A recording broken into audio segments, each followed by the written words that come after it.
Salut à tous et bienvenue dans un nouvel épisode du Front Office. On retrouve un setup un peu plus normal pour revoir cette semaine 11 puisque je suis avec Alex et pas en live. Salut Alex, comment ça va ? Salut Jérôme, salut à tous. Ça va, écoute, j'ai trouvé du Wi-Fi après être retourné au Moyen-Âge pendant quelques jours. C'était étrange. Mais c'est bien. C'est bien tombé en plus le week-end, là où tout le monde aime avoir une coupure de Wi-Fi, donc... C'est ça, c'est exactement ça. J'ai eu une coupure, j'avais posé mon vendredi après, et voilà, et j'ai pu ne rien faire, donc c'était bien. Ouais, c'est vrai. Vu comme ça, c'est presque positif. Du coup, vous avez eu le droit... Alex, très content. Vous avez eu le droit à un petit live dimanche, pour ceux qui étaient là, où on a pu se faire tranquillement tous les matchs de la semaine. Donc voilà, format un petit peu changeant. Et puis on avait un petit peu de marge aussi sur nos focus équipes. Donc normalement, si nous n'avons plus de preview habituel qui saute, nous devrions arriver au bout des focus équipes. On y arrive tranquillement, ouais. On y Ouais, arrive. ouais. L'avantage, merci à la NFL d'être passé à 18 semaines de saison régulière. Merci pour ça, quoi. Ouais, merci pour ça. Parce que pour le reste... C'est ça. Donc désolé pour ceux qui sont en format podcast, qui nous écoutent en podcast, parce que vous avez eu du coup l'épisode dimanche. Ouais. C'est pas nécessairement ce qu'on préfère faire, mais si vous avez pas d'épisode en général qui est là le samedi matin, il y a de grandes chances que ce soit, il y a de grandes chances que ce soit sur un live. Et auquel cas, suivez-nous sur Twitch, YouTube, @le front office. Suivez-nous sur Twitter pour les updates. On fait pas assez sur Instagram au niveau d'update, mais on poste quand même. Vous aurez notamment les mêmes de la semaine qui sont arrivés hier. Voilà. Ouais, vous l'avez vu, hein. On est encore à tâtons sur certains formats, notamment sur Insta, donc... Ouais, on essaye. Ouais. Non, mais franchement, on commence à avoir une petite régularité. Ça commence à être pas mal. C'est ça. On rappelle que pour l'instant, nous avons 2 paires de bras pour tout faire, donc on se dit que la priorité, c'est quand même d'avoir des épisodes assez sympas et des concepts événementiels comme la Game Zone, qui, on le rappelle, arrivera comme d'habitude première moitié de décembre, et vous aurez notre fameux questionnaire pour notre nouveau jeu, le nouveau jeu que nous allons adapter à notre sauce, donc le questionnaire pour la version Une famille en or, que l'on met en description des épisodes en ce moment. Donc voilà, pour ceux qui ne l'auraient pas encore rempli, n'hésitez pas, le lien sera en description de l'épisode, sur toutes les plateformes, hein. Je crois qu'on le met autant sur YouTube que sur toutes les... C'est dans la description. Voilà. Ouais. Exactement. Autre annonce pour aujourd'hui, semaine particulière pour les Américains, puisque nous mangeons du poulet tous les dimanches midi, eux mangent de la dinde une fois par an, un jeudi du mois de novembre, Thanksgiving. Donc programmation particulière, on a 3 matchs dans la soirée du jeudi à vendredi, donc un à 18h30, un à 22h30 et un dans la nuit, je crois, à 2h20. Et un match le vendredi à 21h, heure française, si je dis pas de bêtises. Et nous vous ferons un épisode tout spécial pour ces 4 matchs, voilà. Donc semaine à 3 épisodes, le rewind de la semaine 11, un preview Thanksgiving et un preview semaine 12. On peut le résumer comme ça. C'est très bien résumé. C'est très très bien résumé. Vous en doutez donc. Merci. Vous n'aurez pas de preview du Thursday Night Football puisqu'il n'y a pas un seul match dans cet épisode. On va pouvoir se concentrer un peu plus sur la semaine 11. Et avant d'y aller, on va quand même faire un tour par la fantasy et les ligues de nos camarades de Fantasy Ballers. Comme d'habitude, on fait le point sur 2 ligues en particulier. Alex, on va commencer par le trophée FB. Comment ça s'est passé pour toi ? J'ai gagné. On est dans une ligue ultra serrée avec notamment Alex la Packers qui nous a fait quelques épisodes avec nous et on est tous les deux en 6-5 et en fait entre des gens en 5-6 et en 6-5, t'es entre la 4e et la 10e place et ensuite en 7-4 t'as 2 personnes.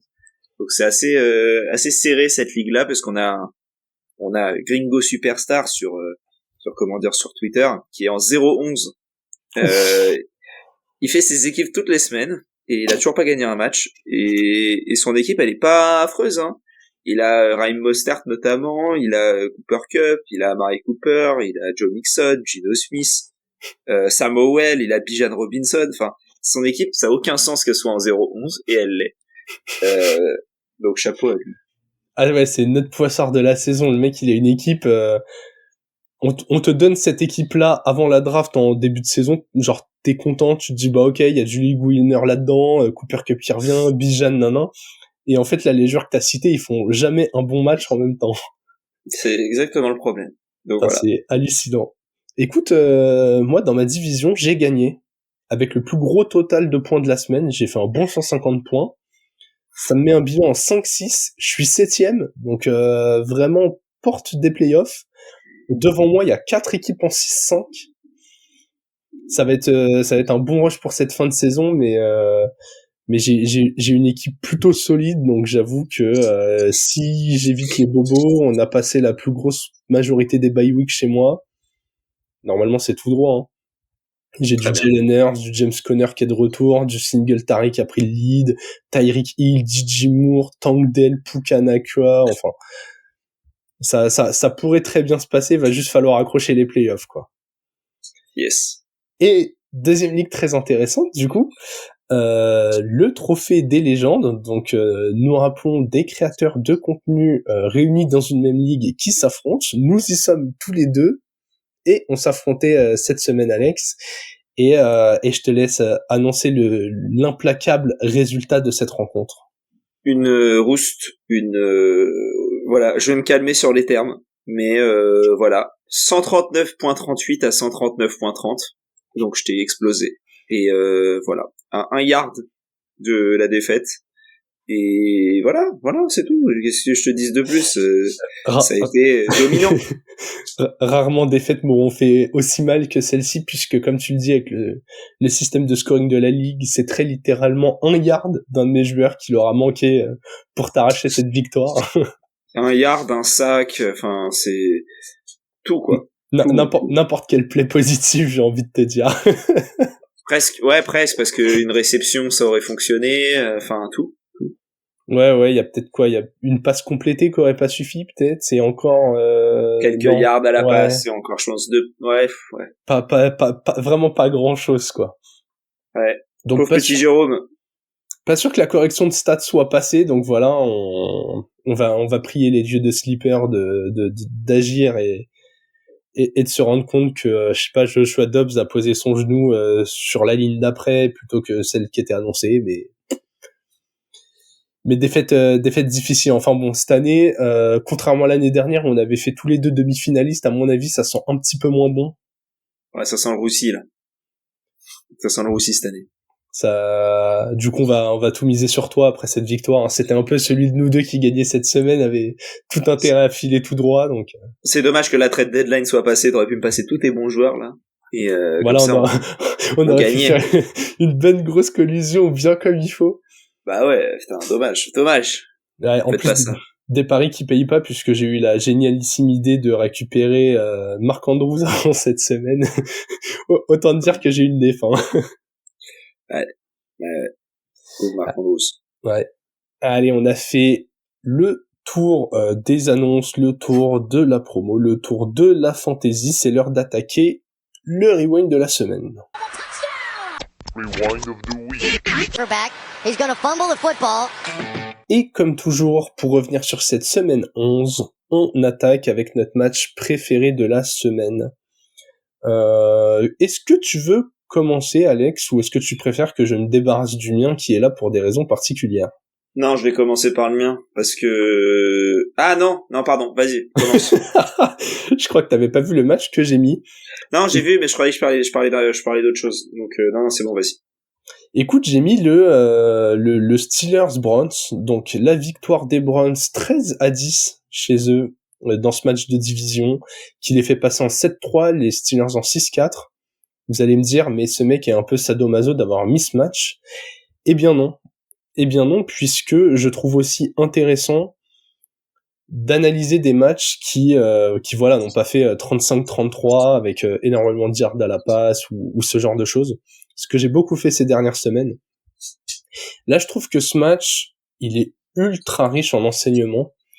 Déjà parce que c'est un des rares matchs de la saison où Pittsburgh a surclassé statistiquement son adversaire et a perdu. Je rappelle, au sol, ils ont parcouru 172 yards, dont 129 pour le seul Jaylen Warren contre 96 yards en face. Ils ont créé un turnover là où Cleveland n'a pas réussi, donc souvent quand t'arrives à installer un jeu au sol bien dominant, que tu fais plus de turnover que ton adversaire, sachant qu'à la passe, les deux QB ont été catastrophiques, Pickett envoie 106 yards, Thompson Robinson 165, donc la différence ne compense même pas celle qui a été faite au sol. Quand tu vois tout ça, tu te dis bah ok, Pittsburgh qui fait plus de turnover que l'adversaire et qui arrive à courir plus que Cleveland, ça rentre avec une victoire. Et bah non.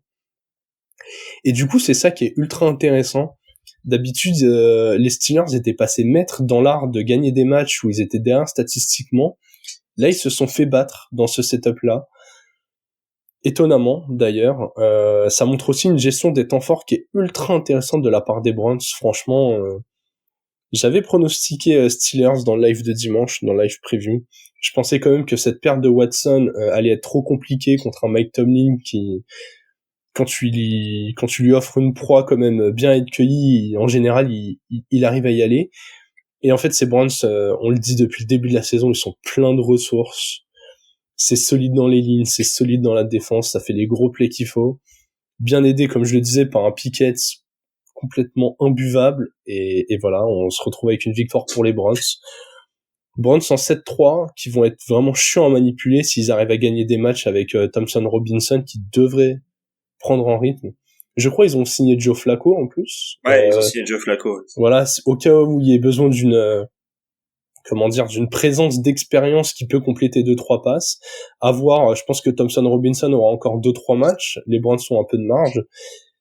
Si ça venait à ne pas prendre, Flacco avait fait des relais pas dégueulasses chez les Jets la saison dernière, donc hâte de voir si ces deux équipes iront en playoff et ce que ça va donner.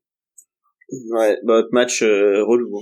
Pouf. Ouais, après en termes de contenu, c'est clair que c'était relou. En tout cas, enfin en termes de contenu offensif, je trouve ça hyper intéressant de voir la défense des Steelers. Comme tu le disais un peu quand tu étais allé au stade pour voir le Ravens Titan, il y a quand même des matchs où quand tu te concentres sur les batailles des tranchées, et là notamment la O-line des Browns contre la D-line des Steelers, j'ai pas le niveau d'analyse tactique pour vous dire exactement qui a dominé quel match-up et pourquoi, mais c'est ultra impressionnant de voir un peu comme ça deux rideaux ultra solides s'affronter.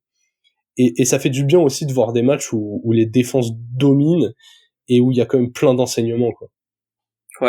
Ouais, c'est ça. Et tu vois que, comment il s'appelle, le DTR, le QB des Browns, il a clairement une cible préférentielle, c'est David Njoku, il l'a targeté 15 fois. Et voilà, et tu vois des enseignements comme ça. Tu vois qu'à côté, c'est plus Deontay Johnson, il fait 2 réceptions, mais il a été targeté 8 fois. Ouais. Ouais, et t'as Jaylen Warren qui fait 129 yards à 9 portées. Ok, parce qu'il y a son touchdown qui fait combien, 74 yards. Tu retires ça, ça reste toujours très correct. Ouais. Mais juste, il a pas de volume aujourd'hui. C'est, peut-être que s'il en avait plus, ça marcherait mieux. Ah, de toute façon, les Steelers, il va y avoir un thème un peu coaching dans cet épisode, je vous préviens tout de suite, mais ils sont à un match Canada de pouvoir faire des choses intéressantes. Vraiment. Ouais. L'entêtement de certains coachs, on aura l'occasion d'en reparler, mais franchement, Tomlin est bien gentil avec Matt Canada, parce que ne pas gagner ce match, ça, normalement, on aurait dû apprendre 2 heures après le match que Canada était viré, quoi. Clairement. Allez, je te passe la main pour ton match de la semaine qui est l'un de ceux dont j'ai le plus parlé dans la preview de dimanche en live, donc j'ai hâte de voir ce que t'en as pensé. Bah, c'est le match entre les Vikings et les Broncos, c'est surtout pour la fin de match, parce que en début de match, c'est assez chiant. Il y a, voilà, t'as des actions, t'as des fumbles, enfin, c'est pas vraiment le genre d'action qui me fait rêver, particulièrement. En revanche, t'arrives, du coup, à la mi-temps, t'es en 19 pour les Vikings.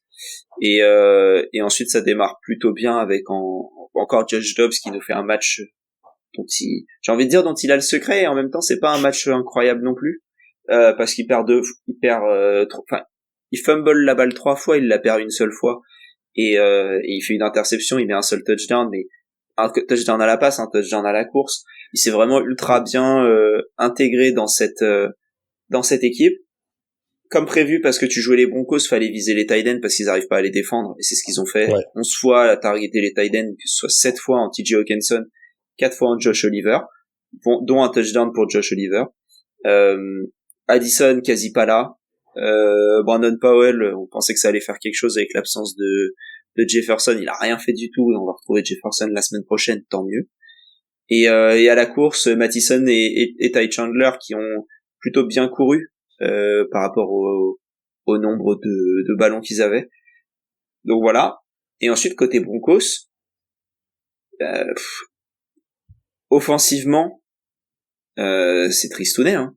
Moi je trouve ça tristounet. Ça gagne sur un dernier play de Courtland Sutton, parce que la passe de Russell Wilson pour Sutton à la fin, elle est assez dure à aller récupérer, mais Sutton qui récupère, parce que c'est un top receveur dont on parle pas assez, je trouve, dans cette ligue, qui est c'est pas un des meilleurs, mais au final c'est un des meilleurs quand même. C'est un des meilleurs de pas les meilleurs. En fait, je vois ce que tu veux dire, genre il a pas la consistance genre des Keenan Allen, Amon-Ra St. Brown, genre tu vas pas le targeter 15 fois, il va en capter 10 et 150 yards.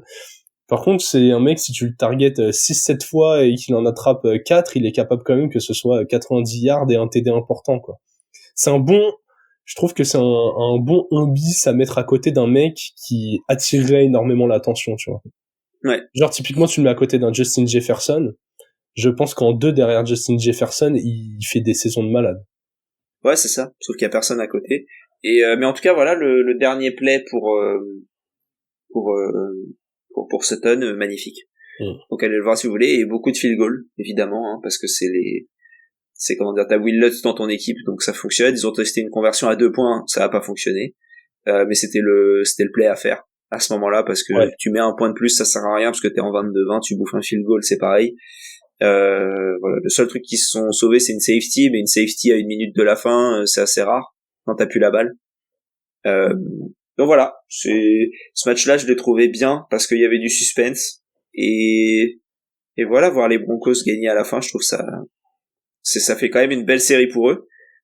Sean Payton, on avait du mal. Moi, j'ai toujours un peu de mal avec ça, avec l'équipe offensivement en tout cas, et c'est ça qui l'apportait, je trouve, normalement dans cette équipe des Broncos. Je suis toujours un peu du mal avec l'attaque, mais il y a moins de déchets, c'est déjà ça. Et t'es sur 4 victoires consécutives, je crois, contre notamment t'as les Bills, t'as les Chiefs, maintenant t'as les Vikings. Ce sont quand même 4 équipes qui étaient sur des dynamiques, bon, les Bills un peu moins, mais ça a démarré une dynamique négative pour les Bills. Et les Chiefs, c'est les Chiefs, et les Vikings qui étaient sur une belle dynamique aussi. Donc voilà, ils se retrouvent en 5-5. Je pense pas qu'on était beaucoup à imaginer les Broncos en 5-5 à être à environ une victoire des playoffs. Voilà, donc tant mieux pour eux. Et on verra ce que ça donne. Ils sont au même niveau que les Bengals après 11 semaines. Moi, je l'avais pas vu venir. Ils sont devant les Chargers après 11 semaines. Je l'avais pas vu venir non plus. Et voilà. Donc, s'ils étaient en NFC, ils seraient quasi en playoff. C'est assez marrant que tu parles de ça, parce que j'allais te poser la question comme ça à la volée, mais Vikings, Broncos, pour toi, est-ce qu'on a 2 équipes de playoff, une seule équipe de playoff, pas du tout d'équipe de playoff? Bah, les Vikings le seront, je pense, parce qu'au vu de du néant qu'il y a derrière eux, parce qu'en gros là ils sont 7e. Pour moi, les 7 équipes là qui sont en playoff, c'est celles qui resteront en NFC. Donc Eagles, Lions, Niners, Saints à voir, mais c'est une équipe en NFC Sud.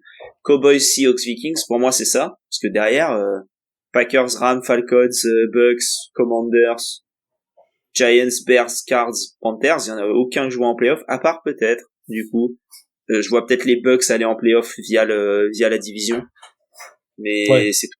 Donc, oui, en fait, pour moi là, une équipe de NFC Sud, quoi, peu importe laquelle, mais qui gagne juste sa div et derrière personne, quoi.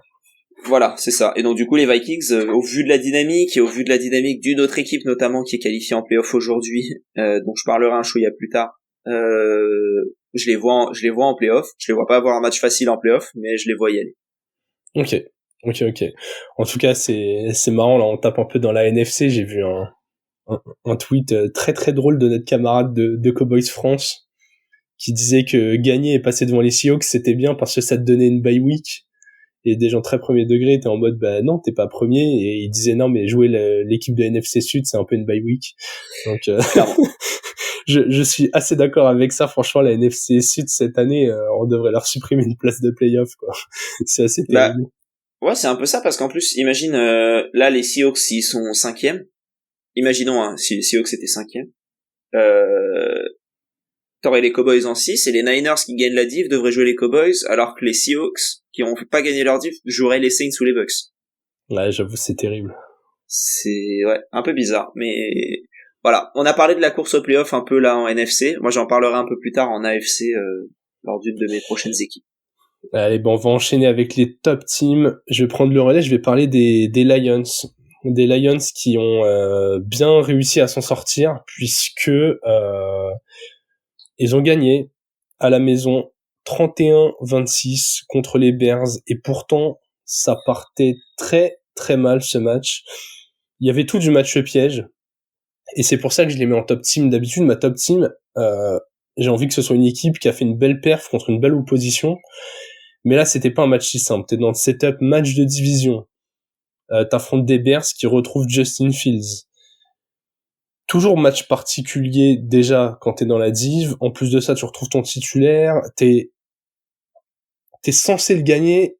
Et quand t'es les Lions, t'as pas l'habitude d'aborder les matchs dans ce setup-là où vraiment t'arrives en mode favori et tout ce qu'on te demande maintenant, c'est d'aller tout droit. Ils se font surprendre en début de match, vraiment, ça commence pas bien, ils se font ouvrir. Justin Fields fait du Justin Fields, il avance très fort au sol, et du coup ils perdent le premier quart 7-0. On se dit, 0 point dans le premier quart, il y a rien qui se met en place. Jared Goff, il envoie interception sur interception. Ils arrivent à reprendre le lead avant la mi-temps, avant de se réécrouler dans le troisième quart, et on arrive en fin de troisième quart, ils sont menés 20-14. On commence à se dire, est-ce que vraiment ils vont laisser échapper ce match-là? Et là, rebond dans le dernier quart, ils en passent 17-6. Pourtant, le jeu au sol a pas été stratosphérique. Alors oui, ça apporte 2 TD du côté des 3, mais ils nous avaient habitués un peu à mieux ces dernières semaines. Même à la passe, je l'ai dit, Jared Goff, il finit le match avec 3 interceptions, 236 yards contre cette défense. C'est vraiment pas génialissime. Mais ouais, au final, les cadres, ils finissent par assurer. Montgomery met son TD, Gibbs met son TD, Amon-Ra St. Brown met son TD, Jameson Williams met son TD. C'est pas une belle prestation de la part des Lions, mais ils ont fait ce qu'il fallait pour aller chercher la victoire, et j'ai l'impression que sur ce match, c'était vraiment le plus important. Se sortir du piège, continuer la marche en avant, et rien que pour ça, j'avais envie de les récompenser. Je comprends. Ouais, non, les Lions, chapeau, match piège, et ils se sont très bien sortis. De ton côté, Alex, top team, bien mieux maîtrisé. Bah ouais, parce que moi j'ai pas pu parler de ce match-là lors du preview de la semaine, vu que j'étais bloqué en 1930.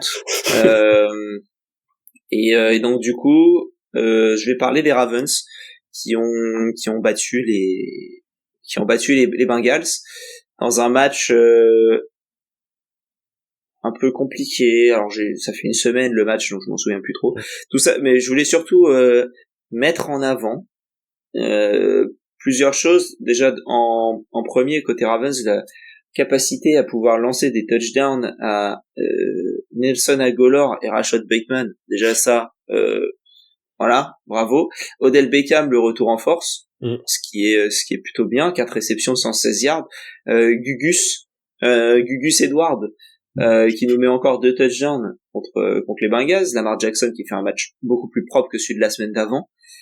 Et voilà, après au niveau des sacs, t'en as eu 5 et par 5 joueurs différents. Et que des tacles, enfin voilà, bref, plein de sacs. Patrick Quinn qui nous fait encore 10 tacles.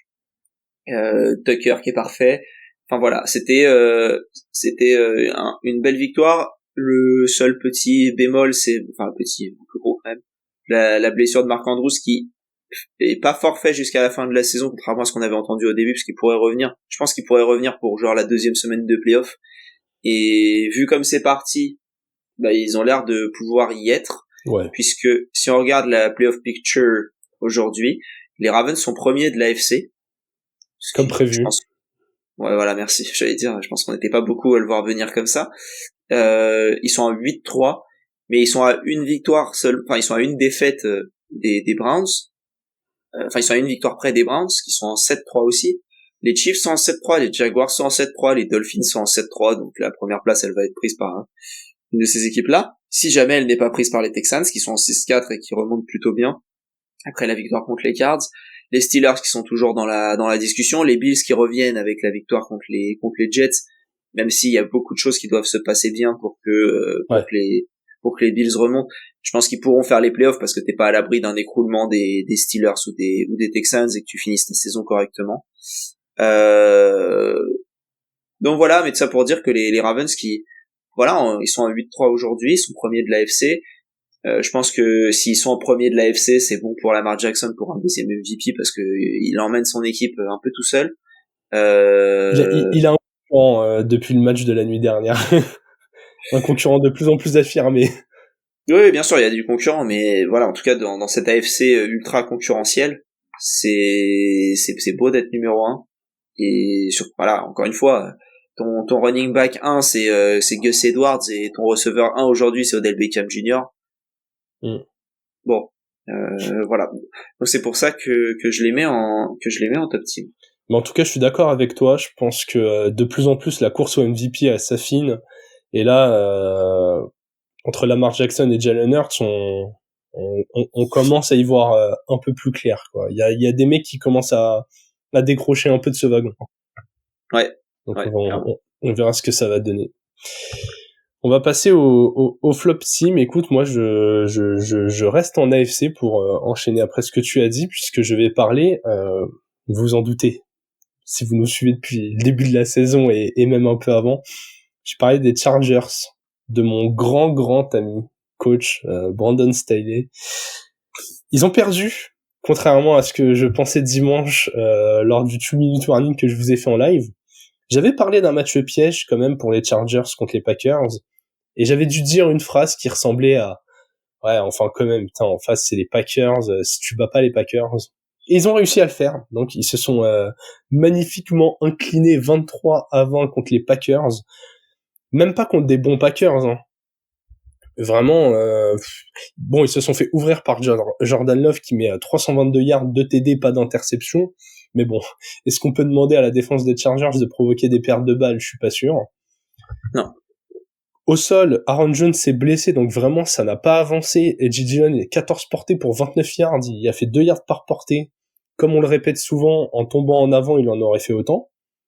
Ils ont pris un TD au sol de Jayden Reed quand même, sur un seul play.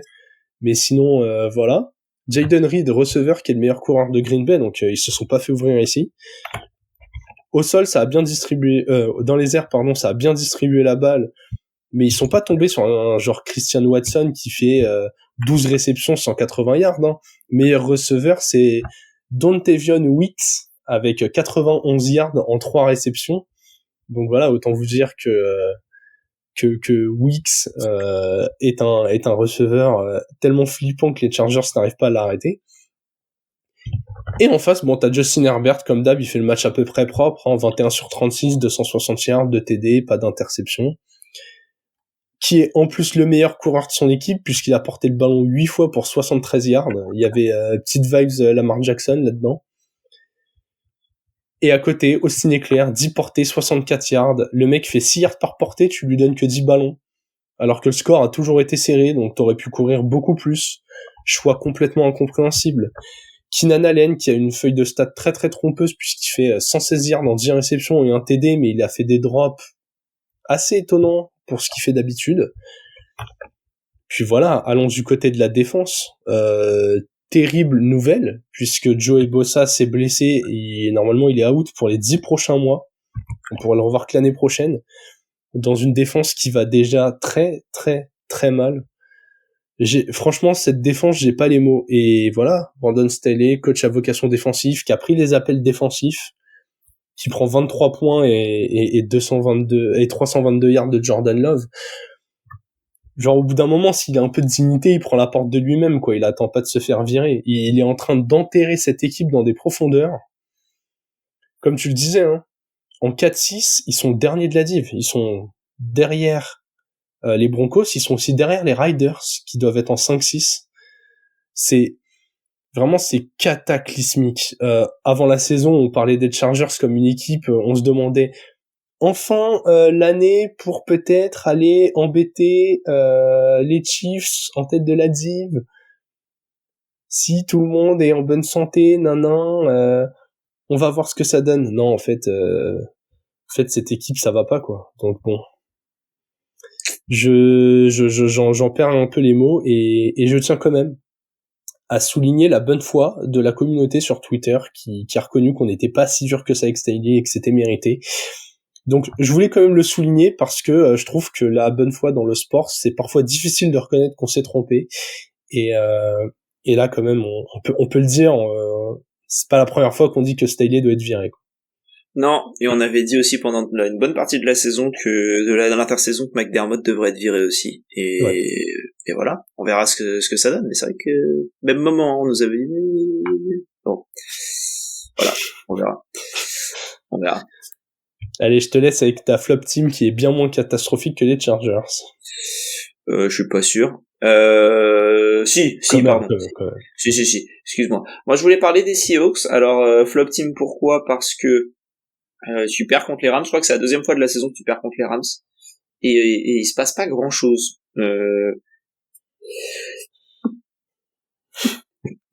Voilà, désolé. On se fait chier devant les Seahawks. Enfin, ça, c'est mon avis.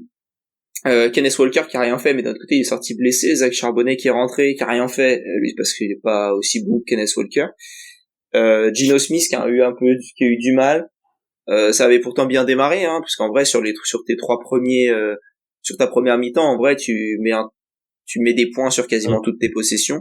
Mais au retour du vestiaire, c'est punt, field goal, punt, interception, field goal raté pour la gagne. Et voilà, c'est un peu cette partie-là où ça a été moins bon, hein. Et il est, comment dire, Geno Smith était touché, faut quand même le souligner, hein. Il était légèrement blessé, mais oui, tu t'aurais pu mieux maîtriser le match, quoi. Voilà, c'est ça. Et du coup, c'est un peu dommage face à des Rams qui avaient un peu besoin d'être relancés. Cooper Kupp qui est sorti blessé en plus. Enfin, ouais. Tu te fais ouvrir réellement par Royce Freeman. Darrell Henderson, le seul yard qu'il arrive à faire sur ses 6 portées, c'est pour mettre son touchdown. Et voilà. Donc un peu dommage de ce côté de ces Seahawks, parce que si tu gagnes ce match-là, du coup t'es un peu mieux, quoi. Parce que je crois que tu t'aurais été devant les Cowboys, en fait. Ouais. Voilà. Et du coup, t'avais la fameuse bye week dont on parlait pour l'instant virtuellement contre l'équipe de NFC Sud. Est-ce qu'ils avaient pas battu même les Niners? J'ai un doute. Je sais plus, ouais. Je ne sais plus. Un peu dur de tenir un peu toutes ces équipes-là. Mais bon, je vais aller regarder. Mais en tout cas, c'est dommage parce que c'est un match facile entre guillemets que tu perds. Et ça peut coûter des points en fin de saison. Parce que tu perds le premier match contre les Rams la première semaine, tu dis bon, ok, pourquoi pas, peut-être que. Et non, c'est derrière tu vas jouer. Parce que là t'as un enchaînement en tant que Seahawks qui est un peu compliqué. Tu joues Niners Cowboys, Niners Eagles. Ouf. Ah bah là au moins tu te testes pour les playoffs. Tu sais si t'as quelque chose à jouer en NFC ou pas, hein. Ouais, parce qu'après t'as Titans, Steelers, Cardinals qui est un peu plus tranquille pour terminer la saison. Mais là les 4 matchs qui arrivent ils sont très compliqués. Et après, tu bats 2 fois les Niners, tu gagnes la division en soi, hein. Donc, ouais, mais j'ai un peu de mal à y croire. J'ai un peu de doute. Donc voilà pourquoi j'avais mis les Seahawks. Bah écoute, je trouve ça intéressant que tu les aies mis ici. Je trouve qu'ils contrastent énormément avec les Lions. Deux setups un peu similaires. Tu joues un match de division où t'es favori, où c'est pas simple sur le papier. Et là où les Lions se sont sortis les tripes pour quand même l'accrocher, et continuer leur marche en avant. On a des Seahawks encore un peu tendres. Alors, on l'a dit, des circonstances atténuantes avec Geno Smith un peu blessé, Kenneth Walker qui est obligé de sortir. Mais voilà, t'avais quand même moyen de mieux tenir ce match, surtout avec la très bonne défense que présentent les Seahawks. Et j'avoue que c'est un peu décevant de les voir perdre ce match. Ouais. Mais ouais, j'avoue que les 4 prochains matchs, très clairement, ça va nous fixer sur l'avenir de ces Seahawks. Ouais. On va enchaîner avec trick play et fumble. Du coup, pour conclure cet épisode, puisque, comme on le rappelle, on aura un épisode spécial pour les matchs de Thanksgiving, donc pas de preview du Thursday Night Football après notre review.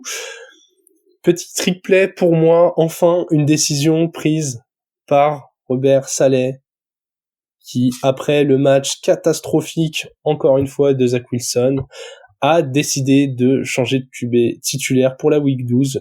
Déjà, il a fait une transition en cours de match, il a benché Zach Wilson, pas pour des meilleurs résultats, mais bon, au moins il l'a fait, il a enfin tranché dans le vif. Visiblement, il a décidé de continuer dans cette direction. Je trouve ça dommage que la décision arrive aussi tard, puisque je pense que Zach Wilson a eu vraiment beaucoup trop de temps et que malheureusement il a déjà enterré la saison des Jets. Mais est-ce que l'électrochoc peut leur permettre de faire un rush et d'accrocher une 6 ou 7e place? On va espérer pour les Jets, surtout qu'Aaron Rodgers, on le rappelle, depuis qu'il médite, c'est devenu Iron Man et il pourrait revenir avant même la fin de la saison régulière. On parlait de playoff, maintenant il pourrait jouer genre en week 17 quoi. Genre, plus on avance dans le temps, plus le mec rapproche son retour quoi. Je le vois revenir en mode Jedi, genre entrer dans le stade, grosse barbe, capuche et je viens pour sauver la patrie genre. C'est ça. On va vraiment, j'espère presque pour les Jets qui va pouvoir revenir parce que ah là là, cette défense elle est tellement forte. Enfin là ils encaissent une 30aine de points contre les Bills, mais c'est parce qu'ils sont sur le terrain tout le temps. Mais ils sont capables tellement d'annihiler les attaques adverses que si seulement l'attaque pouvait rester un peu sur le terrain et leur laisser le temps de se reposer, ce serait incroyable quoi. C'est ça, ouais, je suis d'accord. Donc voilà, Robert Saleh qui prend enfin une décision en matière de coaching, on est content. Je vais te laisser passer à ton trick play, Alex. Mon trick play, c'est Danny DeVito. Enfin, Tommy DeVito. Qui avec donc le QB remplaçant. D'ailleurs, triple backup, puisqu'il est QB3, je crois, de base. Ouais. Des New York Giants. Voilà, ça a affronté les Commanders. Alors les Commanders, c'est pas la meilleure défense de la ligue parce que notamment en ayant perdu Montez Sweat, tu sais que c'est un peu moins bon, mais tu sais aussi que l'attaque des Giants c'est peut-être une des pires de la ligue. En tout cas, il est pas bon aujourd'hui d'être fan offensif d'une équipe de New York. Et ben en tout cas là, Tommy DeVito, 18 ballons lancés, 26 ballons lancés, 18 passes complétées, 246 yards, 3 touchdowns. 2 touchdowns notamment pour Saquon Barkley qui a pu bien avancer grâce aux brèches créées par DeVito et qui a mis 2 touchdowns à la réception et qui a bien couru. Darius Slayton qui depuis que c'est DeVito est complètement revenu bien comme il faut. Et donc voilà, je trouve que c'est un QB qui a fait le taf là contre cette équipe là. Je pense pas qu'il fera le taf toute la saison parce que tu ne joues pas les Commanders toute la saison. Après, tu les joues tu les joues 2 fois. Alors, je sais pas s'ils doivent encore les jouer. Ils ont leur bye week qui arrive. Ils les ont déjà joués. Ils les avaient déjà battus d'ailleurs. Là, tu vas jouer les Patriots. Alors, c'est un peu mieux en défense. Ensuite, tu joues Packers, Saints, Eagles, Rams, Eagles. T'as vraiment pas le pire calendrier, en dehors de 2 fois Eagles. Ouais, je m'attends pas à une fin de saison exceptionnelle non plus, sachant que si on va sur ce magnifique qui est en Canton, le magnifique site qui est en Canton. Aujourd'hui, les Giants sont le 5e pick de la draft. Est-ce que c'est pour un QB? Je pense honnêtement que là, c'est un peu compliqué d'esquiver le poste de quarterback. Ouais. Surtout si t'es encore pire que ça à l'avenir. Donc on verra. Là, c'est un match assez important qui arrive pour la course au premier choix contre les Patriots la semaine prochaine. Et voilà. On va voir ce que ça peut donner. Ouais. Mais voilà, du coup, Tommy. Je suis très content de voir ça. Ouais, c'est ouf qu'il puisse être dans quelque chose de positif. C'est vraiment que la défense des Commanders a abandonné tout espoir d'être bonne cette saison, quoi. C'est ça. Allez, on va conclure l'épisode avec nos fumbles. Et malheureusement, j'aurais aimé ne pas en parler dans cet épisode, mais j'ai mis mes titans. J'espère pour vous que vous ne vous êtes pas dit que regarder le Jaguars Titan en entier et tout seul était une bonne idée. C'est pas faute de vous avoir prévenu pourtant lors du live de dimanche, mais Jacksonville a gagné à la maison 34-14 et encore on sauve un peu les dégâts en fin de match, mais on aurait très clairement pu ne marquer aucun point. C'est simple, il se passe à peu près rien dans cette équipe, puisque nos cornerbacks sont d'une faiblesse abyssale, à tel point que Calvin Ridley est passé pour un receveur 1 durant ce match. Notre jeu à la course, Derrick Henry se démène un peu comme il peut, mais bon, on commence à sentir la fatigue ou la lassitude chez le bonhomme, je sais pas lequel des deux, mais ou peut-être un mélange des deux d'ailleurs. Mais encore une fois, je vais le répéter toutes les semaines, mais quel regret de pas l'avoir tradé pour avoir donné les ballons un peu plus à Tyjae Spears. Henry, il porte le ballon 10 fois pour 38 yards. Pas une grosse efficacité. Will Levis, 13 sur 17, 158 yards, 2 TD. J'ai envie de dire, au moins, il a été propre. Mais vraiment là, les Titans, on est sous oxygène, quoi. Si le seul truc assez sympa, quand même, l'énorme plaquage de Jeffrey Simmons sur Travis Etienne, c'est la seule action qui m'a fait bouger du match, voilà. Sinon le néant. Donc écoute, vu qu'on a un bilan de 3-7, je vais espérer qu'on glisse tranquillement vers les bas-fonds aussi, qu'on se mêle à la course au first pick et puis qu'on passe à autre chose, quoi. Ouais, les Titans, c'est... Ouais, non, là c'est... Et vraiment, je pense qu'on est dans le top 3 des équipes les plus dégueulasses à avoir joué, quoi. Il y a les Panthers, il y a les Patriots, il y a les Jets, il y a les Giants.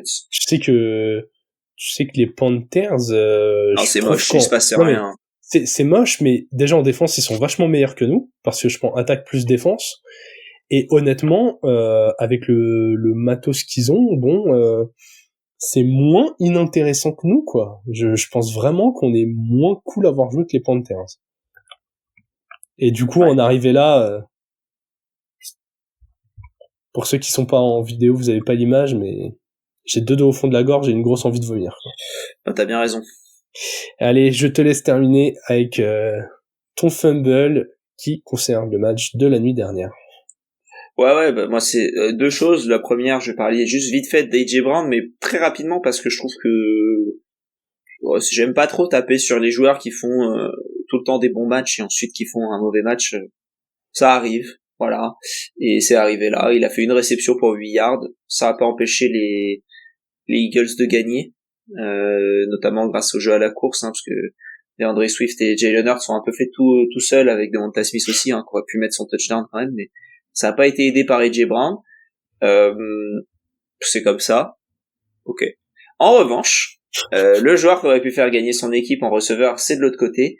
C'est Marquez Valdez-Scantling qui a eu 3 targets, qui a fait aucune réception, et notamment sur le dernier... le dernier. C'est le dernier play Je crois que ça arrive à 1,50 de la fin du match, un truc comme ça. Voilà, c'est ça. C'est l'antépénultième. Voilà.